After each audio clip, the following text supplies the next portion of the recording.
नमस्कार। आइए मेंडल के नियम के दूसरे भाग में आप सभी का स्वागत है। मेंडल के नियम के बारे में हमने प्रथम भाग में कई महत्वपूर्ण बातों पे चर्चा की थी। आइए कुछ जो बातें छूटी हुई है उसके बारे में हम विस्तार पूर्वक इस पार्ट 2 में चर्चा करते हैं।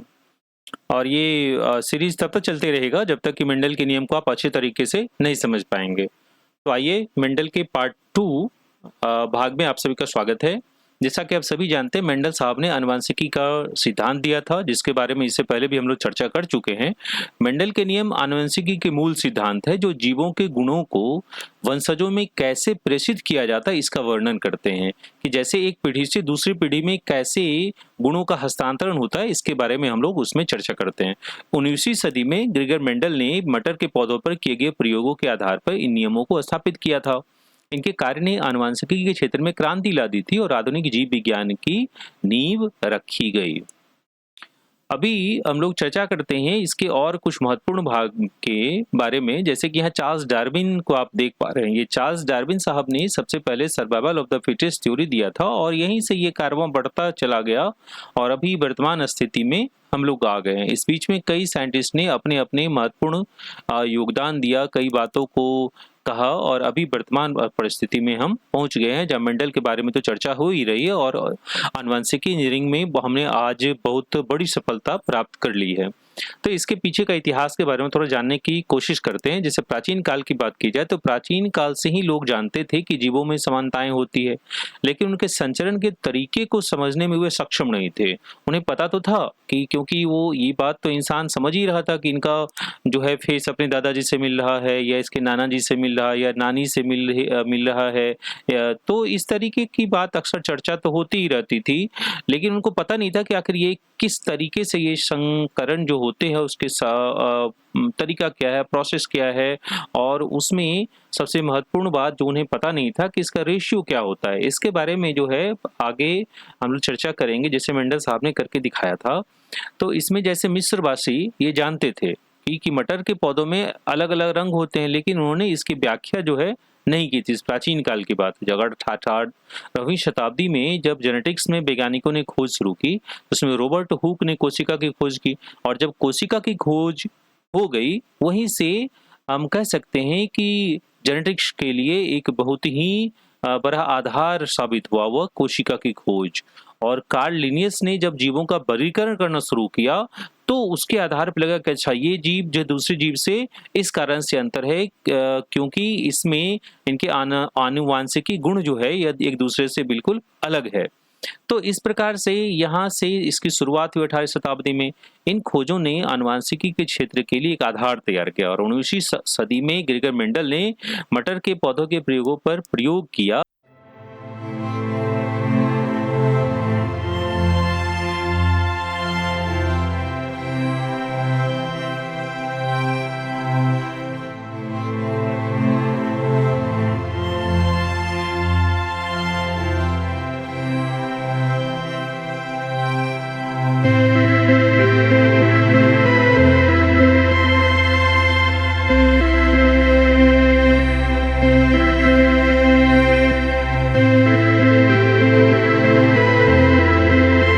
खोज के लिए बहुत बड़ी खोज है, तो उसी मूलभूत नियमों के बारे में आज हम चर्चा करेंगे। उनके प्रयोगों से यह पता चला कि लक्षण कैसे वंशजों में संचरित होते हैं और नियमों को उनके नाम से जाना गया जिसे मेंडल के नियम से हम जानते हैं। तो आइए और भी कुछ इसके महत्वपूर्ण बातों के बारे में हम लोग जानते हैं। मेंडल साहब का जो मेंडल का प्रयोग है वो निर्भर करता है पौधों के चयन पे, उसके विशिष्ट लक्षणों के अध्ययन पे, पर परागन पे और फिर डेटा का विश्लेषण पे। ये 4 महत्वपूर्ण फैक्टर है जिसके आधार पर मेंडल साहब के एक्सपेरिमेंट को हम जानते हैं।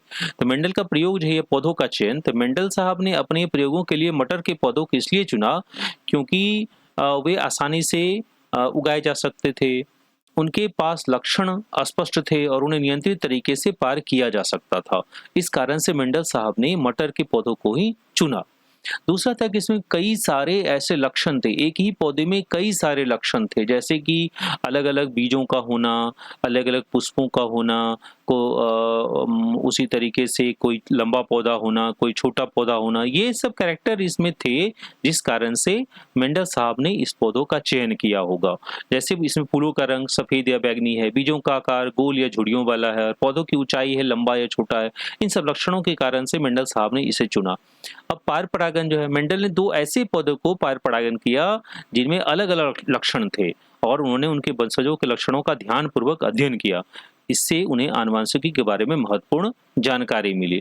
उसी तरह डेटा का विश्लेषण, चूंकि ये पौधा जल्दी तैयार हो जाते हैं और उसके सीड भी जो है वो मुश्किल से 3 महीने के आसपास में या 2 से ढाई या 3 या 4 महीने के आसपास में संपूर्ण हमें फल मिल जाता है।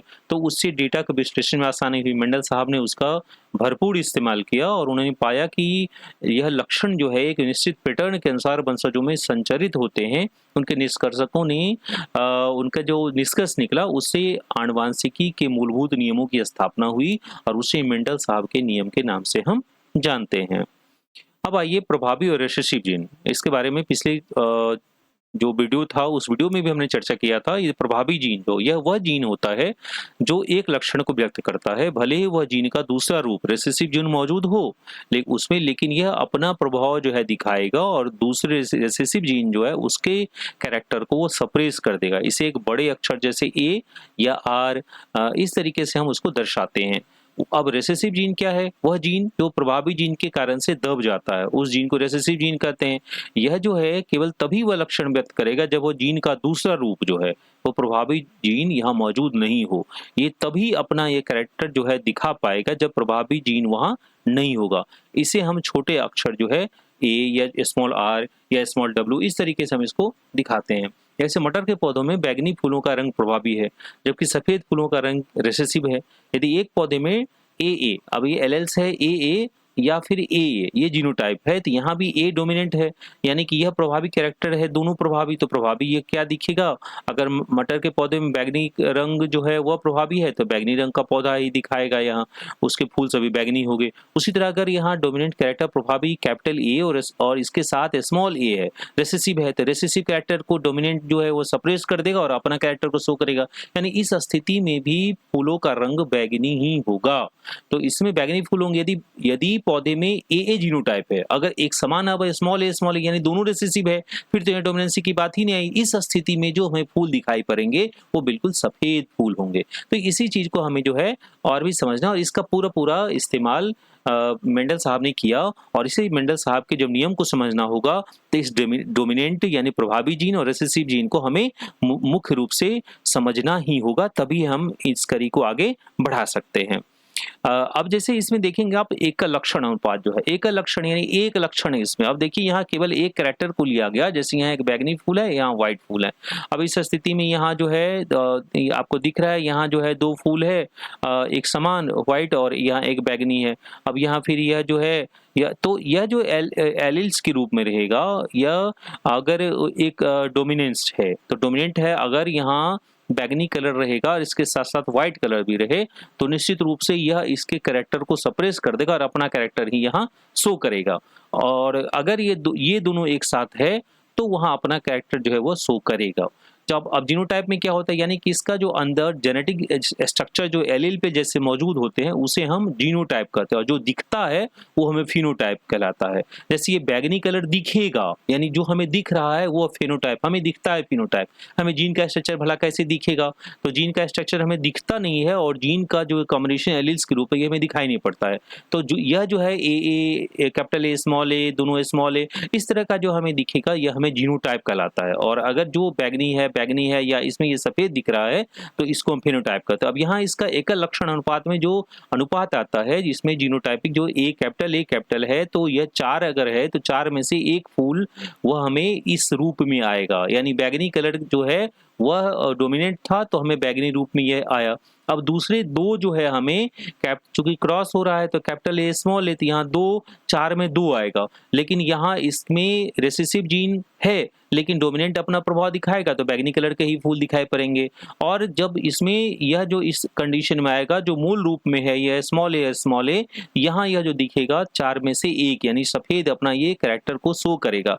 अर्थात यह जो हमें फिनोटाइपिक कॉम्बिनेशन बना इसमें कितना हो गया 2 और 1 3, 3 अनुपात और सफेद का 1, तो 3:1 यही रेशियो हमें फिनोटाइपिक जो है वो हमें दिखेगा। जब दो विषमयुगी पौधा ए को क्रॉस कराया जाता है, तो इस ये कैपिटल ए स्मॉल है, इसको हम क्रॉस कराएंगे तो वंशजों में जो एकल लक्षण अनुपात है वो 3:1 का होता है, जिसकी बात हमने आपको फिनोटाइपिक रेशियो यानी 3:1 है। यानी 3/4 वंशजों में जो प्रभावी लक्षण है वो बैंगनी फूल होंगे, जबकि 1/4 में रिसेसिव लक्षण जो है वो सफेद फूल जो है हमें दिखाई पड़ेंगे। फिर बात करते हैं द्विलक्षण अनुपात की। अगर हम द्विलक्षण अनुपात की बात करें तो यह पहला चरण, दूसरा चरण और तीसरा चरण इसमें हमें समझना होगा। जैसे यहाँ फ्लावर का कलर है, अब यहाँ भी अलग अलग पौधे हैं, तो अब देखिए यह एक पॉइंट स्क्वायर है, इसमें हम पहला चरण क्या देखते हैं कि दो विषम युग्मनजी पौधों को जब क्रॉस कराया जाता है, जिसमें कि दो कैरेक्टर, दो लक्षण हमने लिया। अब जैसे कोई लंबा पौधा है और उसके साथ साथ उसके सीड जो है वो गोल है, तो किसी दूसरे में रिंकलेड है यानी झुर्रीदार है, तो इस जगह अब दो कैरेक्टर को हमने लिया। इसमें एक लक्षण के लिए दो अलग अलग एलील होते हैं, जैसे कि फूलों का रंग बैंगनी और सफेद और बीज का आकार और गोल और झुड़ियां है, तो यानी कि इस तरीके से हम दो कैरेक्टर को हमने लिया। दूसरा चरण में क्या करेंगे, बच्चों के जीनोटाइप का विश्लेषण करते हैं कि हमें जीनोटाइप में कितना कितना का किस तरह के हमें पौधे प्राप्त हुए, जिसमें प्रत्येक लक्षण के लिए विभिन्न एलील संयोजन दिखाई देते हैं। और तीसरा चरण जो है वह वंशजों के फिनोटाइप का विश्लेषण किया जाता है कि हमें कैसा दिख रहा है, हमें आया तो वो दिखा कितना जो है। तो इस स्थिति में जब हम देखेंगे तो हमें जो विश्लेषण यहाँ दिखाई पड़ेगा वह हमें कितना का होगा, वो हमें 9:3:3:1 का रेशियो आएगा। यही चीज को यहाँ समझाने की कोशिश करी गई, जो अलग अलग संयोजनों के लिए वंशजों के प्रतिशत को दर्शाता है। तो अगर पूछता है कि डायहाइब्रिड क्रॉस यानी द्विलक्षण अनुपात जो है उसमें हमारा फिनोटाइपिक रेशियो क्या होता है, तो 9:3:3:1 होता है ना। तो इसी के बारे में यहाँ ये चर्चा की गई है। अब अगर चौथाई अनुपात, इस अनुपात में एक अनुपात को हम चौथाई अनुपात कहते हैं। चौथाई अनुपात क्या है, इसमें देखिए स्वतंत्र वर्गीकरण का नियम। यह नियम है जो कि एक गुण के एलील दूसरे गुण के एलील से स्वतंत्र रूप से अलग हो जाते हैं, जिसके बारे में हमने प्रथम जो है वीडियो हमारा उसमें हमने चर्चा किया था। जैसे उदाहरण के लिए फूलों के रंग के एलील बीज के आकार के एलील से स्वतंत्र रूप से अलग हो जाते हैं। अब इसमें जो हमें चौथाई अनुपात आएगा, इसमें वंशजों के बीच जो संभावित जीनोटाइप है और फिनोटाइप के संयोजन है, इसका यह प्रतिनिधित्व करता है स्वतंत्र वर्गीकरण के नियम में। उसमें द्विलक्षण क्रॉस में 16 संभावित संयोजन होते हैं। जो पनेट स्क्वायर है उसमें 16 संभावित संयोजन होते हैं, जो 4 अलग अलग फिनोटाइप अनुपातों में बटे होते हैं, जो जिसके बारे में हम चर्चा किया 9:3:3:1। वो जोड़ के कितना 16 होता है, 9 3 12 3 15 और 1 16 आता है। उदाहरण के लिए जैसे एक विषम युग्मनजी पौधे जिसमें कि दो कैरेक्टर को लिया गया है, capital A small A capital B small B में 4 अलग अलग गैमेट्स बनेंगे। ए बी, ए इसके साथ बनाएगा तो ए बी हो गया, फिर ए इस बी के साथ बनाएगा तो ए बी हुआ, फिर ये स्मॉल ए इस कैपिटल बी के साथ स्मॉल ए और कैपिटल बी, फिर स्मॉल ए और स्मॉल बी। तो इस तरीके से हमें बनेंगे। इसी का रेशियो हमें फिनोटाइपिक रेशियो 9:3:3:1 आता है। जब दो विषम युग्मनजी यह जो है यह पौधों को क्रॉस कराया जाता है, तो वंशजों में 4 अलग अलग फिनोटाइप अनुपात में 16 संभावित जीनोटाइप संयोजन होता है। अब यहाँ जो है समझने की बात है कि यहाँ चौथाई अनुपात यह हमें क्या मदद किया कि जीवों में अलग अलग लक्षणों का संयोजन कैसे होता है और वंशजों में लक्षणों की विविधता कैसी होती है। यही इस जगह पे 9:3:3:1 जो आया, यानी मुख्य रूप से जो इंडिपेंडेंट असॉर्टमेंट का लागू है नियम है, वो यहाँ लागू होता है कि एक जो प्योर था सब्सटेंस, वो प्योर जो जीनोटाइपिक रेशियो था वह अंत में बिल्कुल सबसे अलग हो जाता है। इस जगह पे चौथाई अनुपात में हमें यह देखने के लिए मिलता है। आइए कुछ और बातें इसके बारे में चर्चा करें। जैसे जीन का विलोपन है, हमें जब हम सब जानते हैं कि म्यूटेशन जब होता है तो इसमें जीन को काट करके हटा दिया जाता है। अगर हमें लगता है कुछ डिफेक्टिव जीन्स हैं, किसी सुधार की आवश्यकता है, किसी के बचपन में ही हमें पता चल गया कि ये इसमें जेनेटिक जो है डिसऑर्डर है, इसमें दोष हो सकते हैं, तो वहाँ इससे रिलेटेड वर्क जो है जेनेटिक इंजीनियरिंग में किए जाते हैं। तो जीन का विलोपन एक ऐसा म्यूटेशन है जिसमें एक जीन का एक भाग या पूरा भाग काट करके हटा दिया जाता है, उस जीन को ही हटा दिया गया है। यह जीन की कार्यक्षमता को प्रभावित कर सकता है और आनुवंशिक विकारों का कारण बन सकता है, तो उस जगह पे जीन का डिलीशन हम कर देते हैं। या इस कारण अगर आ रहा है तो हमें पता लगता है कि वो जीन के विलोपन के चलते इसमें म्यूटेशन हुआ है। अब इस तरह के उत्परिवर्तन का जो प्रकार है, इसमें विलोपन उत्परिवर्तन का एक प्रकार है जो डीएनए अनुक्रम में परिवर्तन का कारण बनता है। अन्य उत्परिवर्तनों में सम्मिलित या प्रतिस्थापन और प्रतिलोमन शामिल है। यह उत्परिवर्तन का प्रकार है, यानी कि इसमें क्या क्या हो गया, प्रतिस्थापन हो गया या फिर प्रतिलोमन जो है यह होगा। अब यहाँ देखिए कि यहाँ इस तरह से वहीं दिया गया है कि संरक्षण है, उसी तरह यहाँ इस दोनों जगह पे इसको अगर हटाना है तो उसको काट करके हम हटा सकते हैं, या तो ये इसमें प्रतिस्थापन या प्रतिरोपण जो है ये उत्परिवर्तन का प्रकार है। आगे वाले जब पढ़ाएंगे कभी म्यूटेशन जो है तो उसमें इस बात में हम चर्चा करेंगे। अब आनुवांशिक विकार जो है इसके बारे में चर्चा करते हैं। तो जीन के विलोपन से यह क्रोमोसोमल विकार जो है वह उत्पन्न हो सकता है, जैसे डाउन सिंड्रोम है या मोनोजेनिक विकार है, जैसे सिस्टिक फाइब्रोसिस है, और जो विशिष्ट जीन में विलोपन के कारण होता है। ये आनुवांशिक विकार के चलते ही इतनी सारी बातें होती है, चाहे डाउन सिंड्रोम हो या मोनोजेनिक विकार है या सिस्टिक फाइब्रोसिस है, ये सभी जो है जीन में विलोपन के कारण होता है। अब डीएनए अनुक्रम जो है, अब विलोपन डीएनए अनुक्रम में परिवर्तन का कारण बनता है ना। डीएनए अनुक्रम में अगर विलोपन हो गया, किसी चीज को विलुप्त कर दिया गया, हटा दिया गया काट करके, तो वह इसके परिवर्तन के कारण, जैसे जिससे जीन का कार्य बदल सकता है, अब जीन का स्वरूप ही बदल गया या पूरी तरीके से रुक सकता है, यह परिवर्तन जो है वंशजों में संचरित हो सकता है। अगर इस तरह की बातें होती है तो आगे आने वाले जो पीढ़ी है उसमें वो चीज वहां दिख सकता है। अब जरा बात करें हम जीन का संयोजन जो है, जीन का संयोजन कैसे होता है। यहाँ देखिए ये है आपका डीएनए का, इस डीएनए जो इस जगह पे यह आप सेट ऑफ जीन देख रहे हैं, यहाँ ये इसका बेस पेयर है। अब इस बेस पेयर में अगर हमें ये क्या करना, माइटोसिस जो है दो प्रोसेस होता है, माइटोसिस और मियोसिस जो है।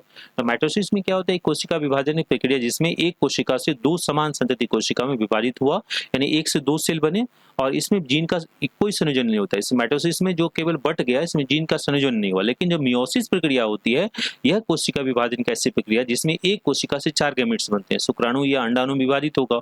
यहाँ मियोसिस में जीन का संयोजन होता है और इसी जगह ये क्रॉसिंग ओवर का निर्माण की प्रक्रिया की शुरुआत होती है। अब इस क्रॉसिंग ओवर और मियोसिस के दौरान दो समरूप गुणसूत्र जो है, यानी कि होमोलोगस जो है क्रोमोसोम के बीच में आनुवांशिक सामग्री का आदान प्रदान होगा और इसे ही हम क्रॉसिंग ओवर कहते हैं।